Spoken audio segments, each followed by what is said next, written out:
Hola hermanos, bueno, creo que saludé a todos, menos a Hugo. No lo vi, estaba atrás mío, así que es un placer poder estar nuevamente aquí.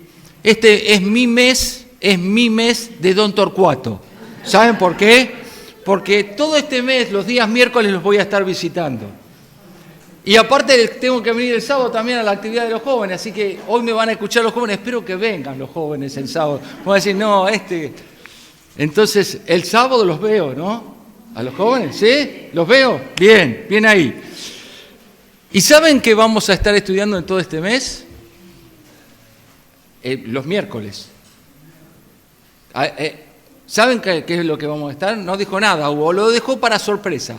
Ahí está, lo dejó para sorpresa. Pero me sorprendió porque el hermano eligió justo un versículo de las cartas que vamos a estar estudiando en este mes, que es las cartas, o la epístola, mejor dicho, de Juan.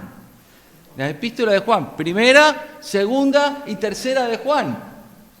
Y ahí vamos a estar entrando a ver lo que el apóstol escribió a aquellas personas de aquel tiempo. Así que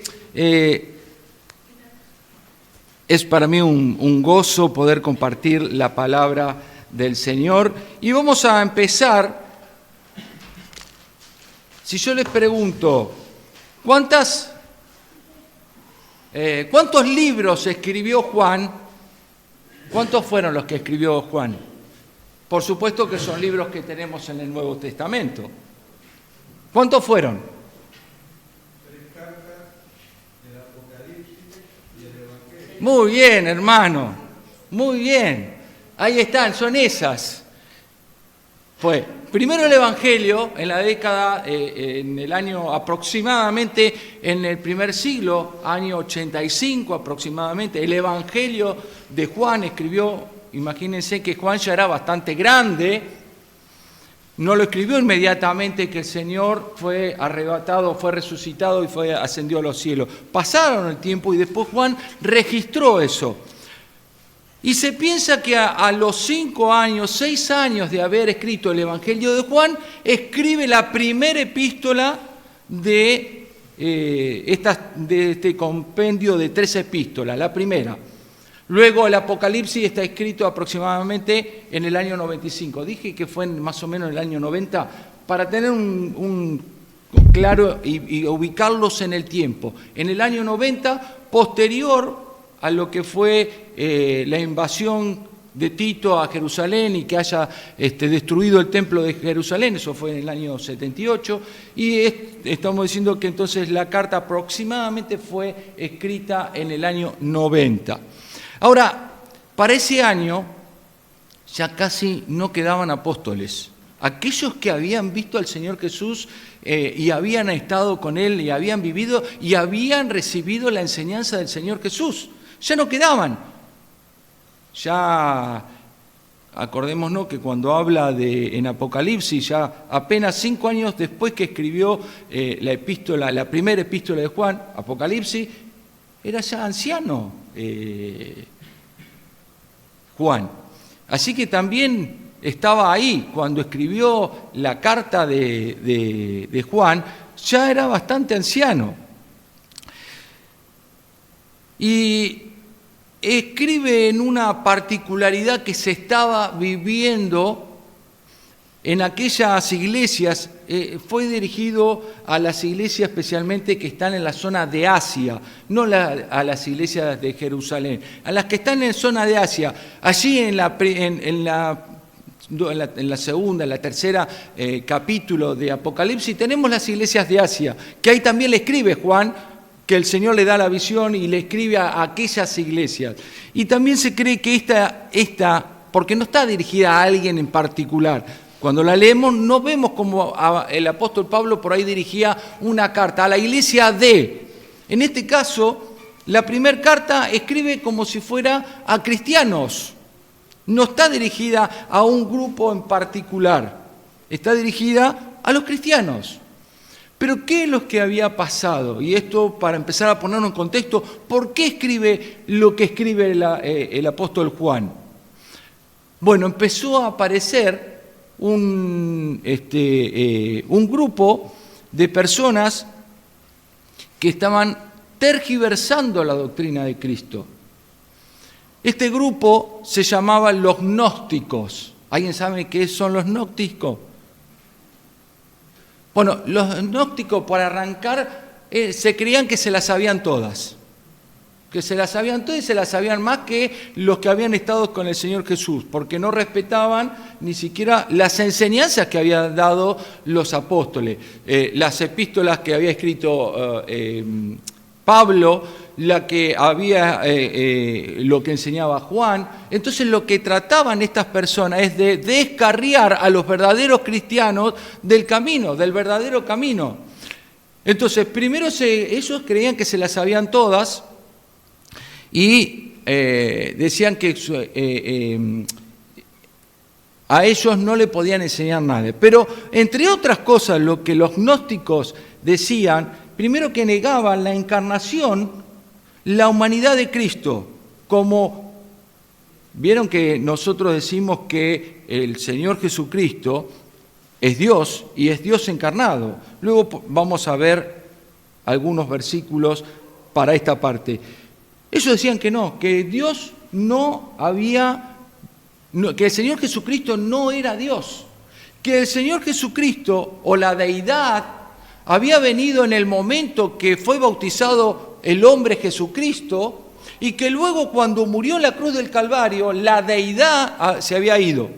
Entonces ellos decían que solamente durante el ministerio del Señor Jesucristo en la tierra estuvo la deidad en él. Nada más fuera de lo que nosotros creemos y lo que la palabra dice. El Señor Jesucristo era Dios en el seno de María y es Dios después de resucitado y hoy en el trono donde está sentado. Pero también decían que no se podía, que la divinidad no podía tener cuerpo carnal, por eso que rechazaban también la resurrección del Señor Jesucristo. Y por supuesto que negaban lo que es la deidad del Señor Jesucristo, que Dios está manifestado en el Señor Jesucristo y que el Señor Jesucristo es Dios. Y nosotros entendemos que es la segunda persona de la Divina Trinidad. Ahora, ¿me ayudan con las Biblias? ¿Me ayudan a leer? Porque vamos a ver el motivo. ¿Para qué escribe el apóstol Juan estas cartas? Son 4 versículos. Hay 4 versículos, pero 5 motivos. 5 motivos. A ver si lo encuentran. Vamos a ver. Es en 1 Juan. Buscamos en 1 Juan, capítulo 1, versículo 3. 1 Juan, capítulo 1, versículo 3. Otro que busque 1 Juan capítulo 1, versículo 4, otro que busque 1 de Juan capítulo 2, versículo 1, y otro que busque 1 de Juan capítulo 5, versículo 13. Y a ver si encuentran allí los motivos. ¿Cómo sabemos que hay un motivo para lo que se hizo? Tenemos que tener una palabra anterior que nos diga que va a hacer una acción, ¿no? ¿Quién tiene 1 Juan capítulo 1, versículo 3? Que lo lea. Lo que hemos visto y oído os anunciamos para que también vosotros tengáis comunión con nosotros y nuestra comunión verdaderamente con el Padre y con el Hijo Jesucristo. Bien. Ahí tenemos en todo ese versículo y todas las palabras que está, dice uno de los fines. Saben que tenemos 5 motivos por los cuales Juan escribe la primera epístola de Juan. Ahí está, muy bien. Para tener comunión, con lo cual, tener comunión, como dice, para que también vosotros tengáis comunión con nosotros. Es decir, el apóstol Juan, desde la postura de ser un enviado del Señor, un enseñador de la palabra, un seguidor del Señor Jesucristo, un creyente verdadero del Señor Jesucristo, le está diciendo, yo le estoy escribiendo a ustedes para que ustedes tengan comunión con nosotros. Y esa comunión tiene que ver Y que nuestra comunión verdadera es con el Padre y con el Hijo. ¿A través de qué? Del Espíritu Santo, pero primero a través de la fe. Y la comunión la tenemos también a través de la creencia que tenemos. Porque si tenemos creencias distintas, no hay comunión. Entonces la comunión, aquí como dice el apóstol Juan, dice, yo les escribo para que ustedes aprendan, entiendan cuál es el verdadero camino, para que tengamos comunión entre nosotros, con Dios y con el Hijo. Ese es el primer motivo por qué escribe Juan. El segundo motivo, en el versículo 4. Estas cosas os escribimos para que vuestro gozo sea cumplido. Ahí está. ¿Cuál es el otro motivo?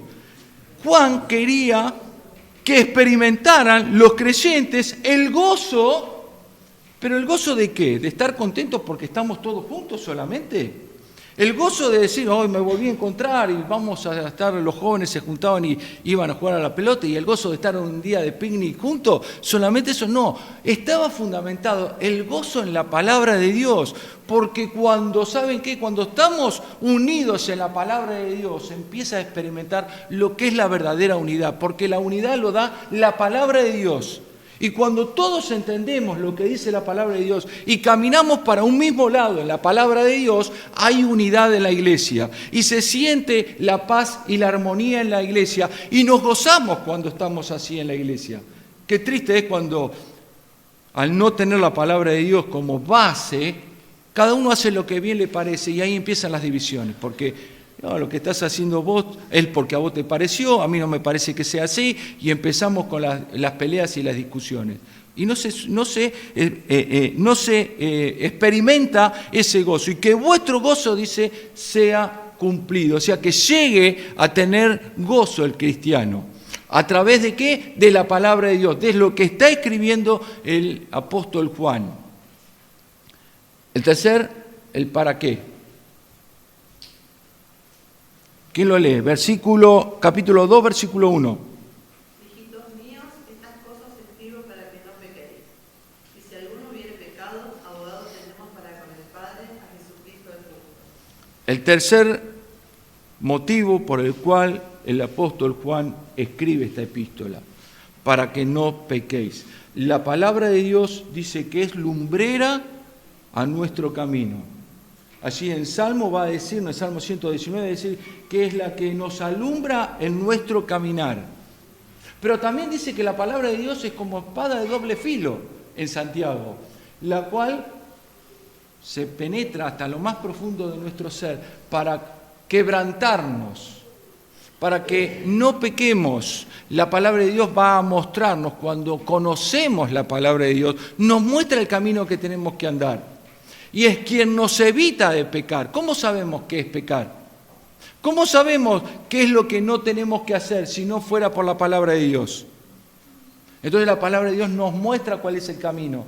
Ahora, ¿cómo sé si está bien o está mal algo? Porque hay principios bíblicos que se ajustan y se aplican a nuestra vida. Luego vamos a llegar a hablar un poquito más en profundidad de este tema cuando vayamos allí al capítulo 2. Pero ese es otro motivo.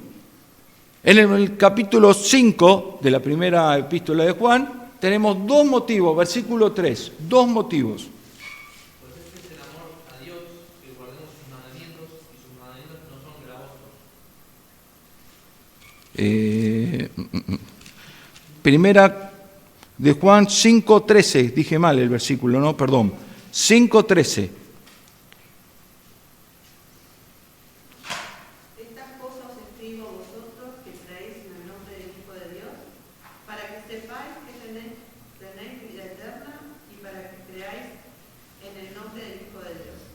Lo primero, para que sepáis que tenéis vida eterna. ¿Cómo voy a saber si tengo vida eterna? Sabiendo es que la palabra de Dios me va marcando cuál es el camino. Y si yo hago las pautas que el Señor me dijo que tengo que hacer para que el Señor me limpie y me perdone, confío en la palabra de Dios que yo hice lo que tenía que hacer. hay un camino que tengo que hacer. Primero, reconocimiento que soy pecador, arrepentimiento para con Dios, confesión de pecado y aceptar al Señor Jesucristo. Es lo que dice la palabra de Dios. Si yo hago eso, dice, para que sepáis que tenés vida eterna. Tengo vida eterna, porque me lo prometió Dios.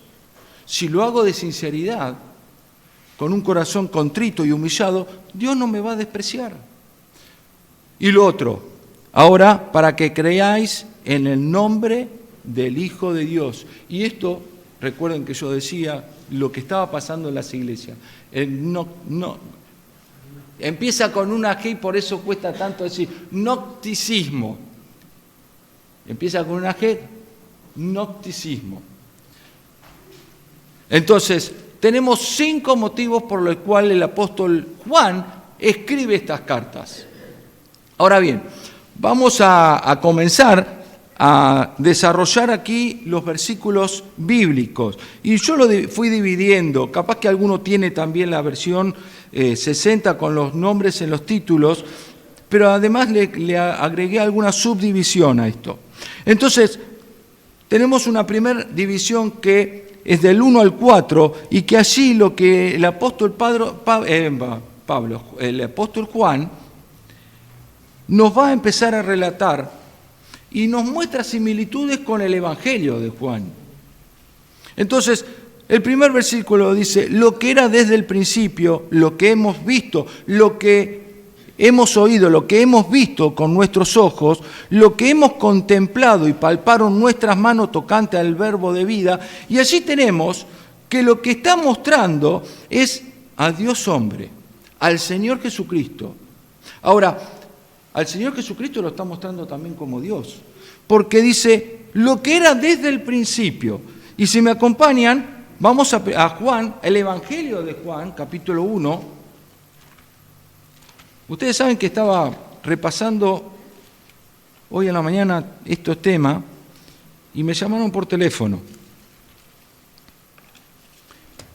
Me llamaron por teléfono justo. Oiga, señor, ¿qué tal? Yo lo llamo porque estamos llamando a los vecinos para traerle un mensaje de esperanza. ¿Saben quién eran? Los testigos de Jehová, por teléfono. Y justo estaba repasando todo este tema, porque allí dice, cuando habla del principio y refiriéndose al Señor Jesucristo, versículo 1 de Juan 1, en el principio era el verbo era con Dios y el verbo era Dios. ¿Qué nos está mostrando acá? Que el Señor Jesucristo era Dios, que el Señor Jesucristo estaba en el principio, estaba con Dios, pero también es parte de esa divina Trinidad, los tres siendo uno. Claro, estaba fresquito, se lo dije, y no, por supuesto que los testigos de Jehová, no, Jesús es el Hijo de Dios, todo bien, pero no es Dios. Bueno, cosa que no la entienden, no tienen el Espíritu Santo y no lo van a lograr entender razonando. Pero acá tenemos, cuando el apóstol Juan dice lo que era desde el principio, y refiriéndose, vuelve en Juan, en el Evangelio, lo había escrito ya. Este era en el principio con Dios, y todas las cosas por Él fueron hechas, y sin Él nada de lo que ha sido hecho fue hecho. Fíjense en que ahí nos está hablando del Señor Jesucristo como el Dios creador también.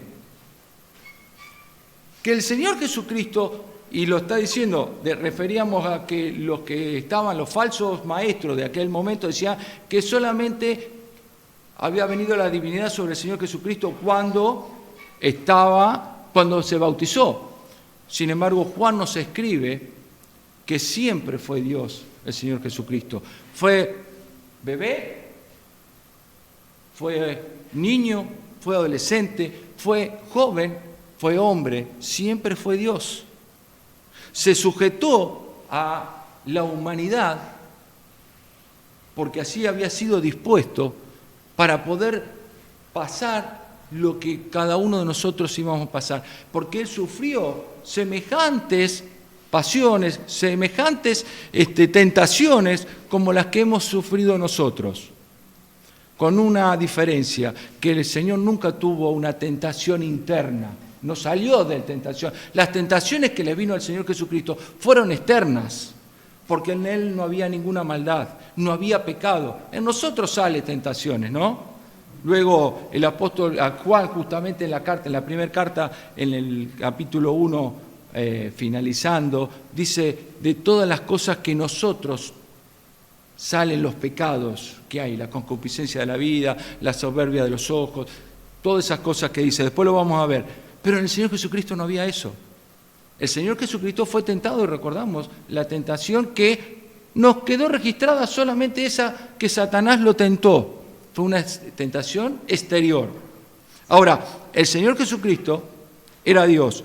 Y aquí, como leemos, todas las cosas por Él fueron hechas. Y sin Él, nada de lo que ha sido hecho fue hecho. Y es más, podemos ir a 1 Timoteo capítulo 3, 16. Con esto lo que el apóstol Juan quería mostrarle a los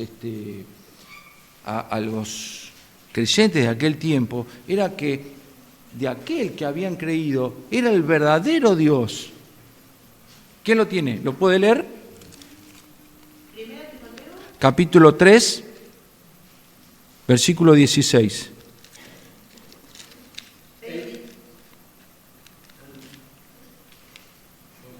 E indiscutiblemente grande es el misterio de la piedad.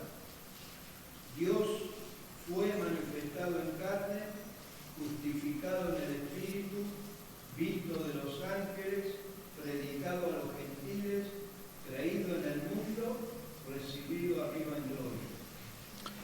Y aquí vuelve a ser, si bien no es Juan, es Pablo aquí, que lo que dice y nos está afirmando que el Señor Jesucristo es Dios. A ver, hoy andan los testigos de Jehová y es bueno que anotemos estos versículos si alguna vez tenemos la oportunidad de hablar con ellos para decirles, la Biblia dice esto. Y dice, es indiscutible, grande es el misterio de la piedad y tal vez no lo vamos a lograr entender en nuestra mente racional, lo tenemos que creer por fe, pero que dice, Dios fue manifestado en carne. ¿En quién se manifestó? Si no fue en el Señor Jesucristo. El Señor Jesucristo, la segunda persona de la Divina Trinidad. Justificado en el Espíritu, visto de los ángeles, predicado a los gentiles. ¿De quién se le predicó a los gentiles? Si no fue del Señor Jesucristo que había venido a ocupar por nosotros, vino a ocupar nuestro lugar en la cruz del Calvario. Creído en el mundo y recibido arriba en gloria. El Señor Jesucristo era Dios y es Dios. Y el apóstol Juan le está diciendo eso a aquellos creyentes. Ahora dice, lo que hemos oído, lo que hemos visto con nuestros ojos, lo que hemos contemplado y palparon nuestras manos tocante al verbo de vida. Es decir, yo fui un testigo de que el Señor Jesucristo era Dios. Está diciendo eso. Yo lo vi, lo hemos oído. Fíjense acá la diferencia. Hemos visto con nuestros ojos y lo hemos contemplado. Una versión anterior a la 60, la versión 1909, dice, lo hemos mirado, como haciendo una diferencia, visto y contemplado. ¿Quién me puede decir la diferencia que tienen? Yo puedo estar viendo algo, ¿no? ¿Y contemplar qué es? Exacto. Es detenerme, ponerme como... A los que les gustan los cuadros, ¿no? Yo digo, ¿qué le ven a ese cuadro? Algunos dirán, los cuadros de Picasso. ¿Qué tienen los cuadros de Picasso? Yo no entiendo. Entonces, y se quedan mirando, va uno a la galería de pintura y los ve que está mirando allá. Y digo, ¿qué le ve? Contemplan, ¿sí? Y miran, y tal vez, qué sé yo, miran la gama de colores. Uno podría pararse de repente arriba de una montaña y empezar a contemplar la hermosura de todo ese paisaje. y a inclusive hasta meditar en ese momento la situación. Contemplar es mucho más que mirar. Que ser visto, como dice aquí. Contemplar es más que miré así de pasada. Es de detenerme y mirar lo que está ocurriendo, lo que está pasando. Y dice que Juan se detuvo y los apóstoles se detuvieron y han contemplado la vida del Señor Jesucristo. Pero aún más dice, pero también palparon nuestras manos tocante al verbo de vida. Y ahí Juan está haciendo mención y recordándose a que al Señor Jesucristo resucitado lo palparon. ¿Se acuerdan cuándo fue eso? Allí cuando estaba Tomás, que no creía, incrédulo, hasta que yo no lo vea al Señor y yo no meta mi dedo a su costado, no voy a creer. La cuestión que, vamos a verlo, está en Juan capítulo, a ver si lo anoté por acá, en mi machete.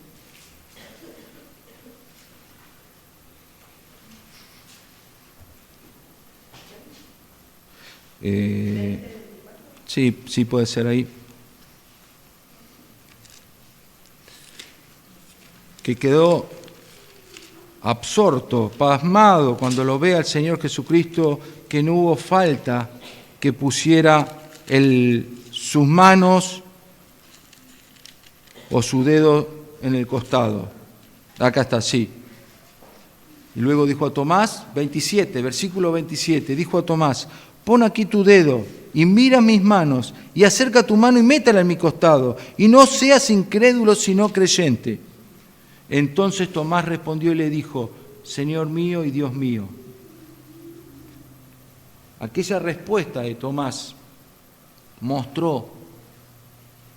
quedó asombrado de ver al Señor Jesucristo resucitado, pero también lo vemos al Señor más adelante cuando restaura a Pedro. ¿Se acuerdan? Ya estaba cerca de Pedro y los discípulos se habían ido a trabajar, ya no sabían qué iban a hacer, como que ya se había terminado todo, pero Pedro venía cargando en sus hombros la negación que había hecho del Señor Jesucristo cuando fue aprehendido.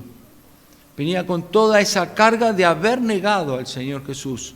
Y entonces el Señor Jesús tuvo un encuentro especial con Pedro. Allí es en el capítulo siguiente, cuando estaban pescando, y dice que de lejos habían estado toda la noche queriendo pescar y no habían pescado nada. Y dice que cuando era de madrugada, ya amaneciendo, ven a alguien desde la orilla, ellos estaban adentro del mar, pero ven a alguien de la orilla que le grita que tiraran la red del otro lado. Yo me imagino hombres rudos de mar, que alguien les diga, tirá la red del otro lado porque vas a poder pescar. Es medio complicado que un hombre rudo lo haga, ¿no? Ahora, con tanta autoridad lo hizo el Señor, que le obedecieron sin saber quién era. Porque hasta ese momento no sabía quién era, quién le había dicho. Y ellos tiraron la red al otro lado. Dice que era tan grande la pesca que hicieron que la barca se daba vuelta. Entonces, más adelante, dice que entonces, dice, el discípulo a quien Jesús amaba, ¿quién era ese discípulo a quien Jesús amaba? Juan. Le dijo Pedro, en el versículo 7 del capítulo 21 del Evangelio de Juan, el Señor, Simón, el Señor. Cuando oyó que era Pedro, cuando oyó que era el Señor, se ciñó la ropa porque le había despojado de ella y se echó al mar. Y los otros discípulos vinieron con la barca arrastrando la red de peces, pues no distaban de tierra, sino como de 200 codos, como 100 metros estaban de la orilla. Entonces, allí ocurre la restauración que hace el Señor de Pedro cuando le dice, apacienta mis ovejas. Y allí el Señor comió. Y venía todo esto a decir que el Señor comió, como había, también se acuerdan los discípulos de Maús, que también partió el pan y comió, y hasta que no lo tuvieron y hubiese partido el pan el Señor, los discípulos de Maús no se dieron cuenta quién eran. Y con eso estaba manifestando que el Señor no era un fantasma, como también creían los gnósticos. El Señor no era un fantasma, el Señor había resucitado en un cuerpo transformado y en un cuerpo que cumplía leyes físicas, pero que era un cuerpo especial. ¿Por qué era especial? Porque cuando en la segunda vez que se le presenta a los apóstoles, la palabra dice, y cerradas las puertas, entró al lugar. Con lo cual, ese cuerpo del Señor podía traspasar las paredes, pero cuando lo tocaban, también era algo físico que se tocaba. Entonces no era un fantasma el Señor cuando resucitó. Cuando el Señor resucitó tuvo un cuerpo transformado. ¿Y saben qué? Un cuerpo semejante al que el Señor nos va a dar el día que nos venga a buscar a nosotros. El día que seamos arrebatados, el día que el Señor venga a buscar a su iglesia, que nos falta mucho, ya poco tiempo, tenemos que estar preparados para ese día. ¿Cómo nos va a encontrar el Señor si nos viene a buscar? Ese día que vamos a ser transformados, ¿lo estamos esperando? ¿Estamos amando su venida? ¿Estamos preparándonos para que cuando el Señor venga a buscarnos nos halle fieles y viviendo vidas cristianas santas que le agradan al Señor? Me fui de tema, perdón. Volvamos a la epístola de Juan. Y volviendo, vamos al versículo 12, porque la vida fue manifestada y la hemos visto y testificamos y os anunciamos la vida eterna, la cual estaba con el Padre y se nos manifestó. Vamos al 3. Lo que hemos visto y oído, eso os anunciamos, para que también vosotros tengáis comunión con nosotros, y nuestra comunión verdaderamente es con el Padre y con su Hijo Jesucristo. Estas cosas os escribimos para que vuestro gozo sea cumplido. Y acá lo que está diciendo cuando Juan dice, lo que hemos visto y oído, dice Juan, yo le estoy contando no lo que yo solamente vi, sino varios vimos. Porque fíjense, él escribe, pero habla en forma singular. Son varios. ¿A qué se estaba refiriendo? Al resto del cuerpo de los apóstoles. Lo que hemos visto y oído, estos anunciamos como una verdad realmente, como una verdad que es concreta, para que también vosotros tengáis comunión con nosotros, y nuestra comunión verdaderamente es con el Padre y con su Hijo Jesucristo. Como decía, basado en lo que habían experimentado. Hemos visto y oído y eso os anunciamos para que también vosotros, dice, lo que anuncia el apóstol Juan es lo que él había vivido con el Señor Jesucristo, lo que vivió durante los 3 años que estuvo aquí en la tierra, lo que el Señor les enseñó, las experiencias que pasó junto al Señor. Dice, eso se los escribo, pero para que a través de esa fe puesta en lo que el Señor nos enseñó, tengamos comunión. Vuelvo otra vez a lo que decía al principio. Es imposible tener comunión para el cristiano si no tenemos la base de la Biblia. Lo que nos unifica, lo que nos da comunión es la palabra de Dios. Lo que nos da unidad es la palabra de Dios. No son ideas humanas. Porque todos nos ajustamos, cuando todos nos ajustamos a la palabra de Dios, no hay mayor autoridad que la palabra de Dios. Entonces, allí el apóstol Pablo dice, la palabra de Dios es la que nos hace tener también comunión.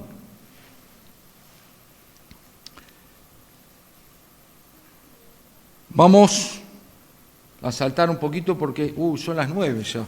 Me dijeron 30 minutos y ya se me fue. Vamos con un pasaje más. Del 5 al 10, Dios es luz.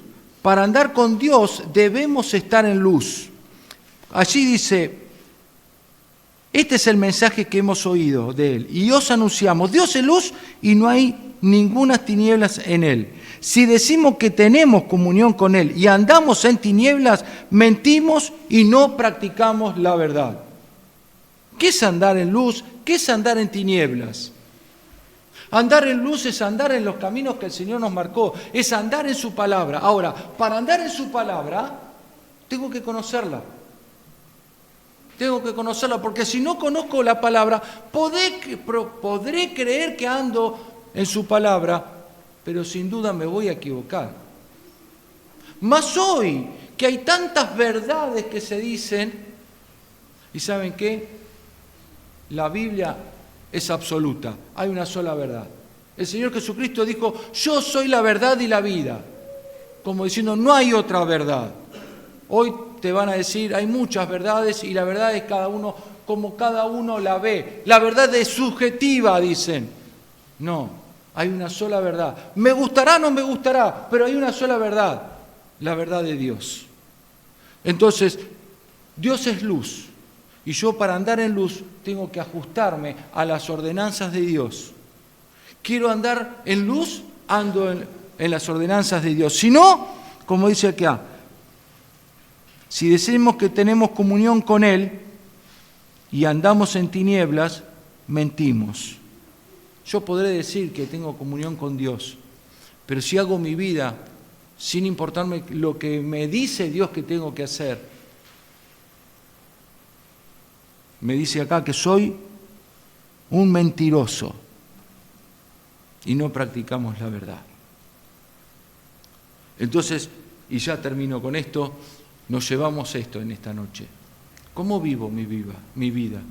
¿La vivo de acuerdo a las ordenanzas de Dios? ¿Ando en la luz de Dios? En el Salmo 119,